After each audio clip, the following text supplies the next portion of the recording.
مادی روحانی نعمتیں اس دعا کے ذریعے مانگی جا رہی ہیں۔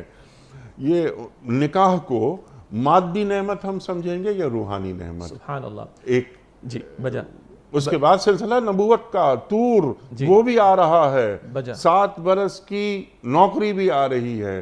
تو یہ مادی نعمت ہے یا پیغمبرانہ ماحول میں تربیت؟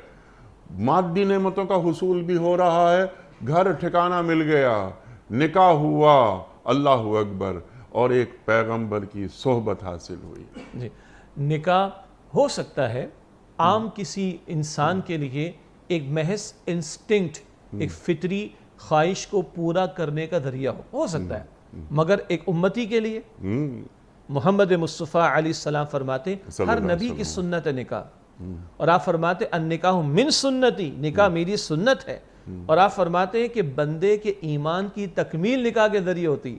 آپ فرماتے نکاح سے بندے کی نگاہ نیچی رہتی ہے اور اس کے پرائیویٹس، اس کی شرمگاہ کی حفاظت ہوتی ہے، اور آپ فرماتے ہیں سبحان اللہ محبت میں پائیداری نکاح سے بڑھ کر کسی بندھن میں نہیں ہے۔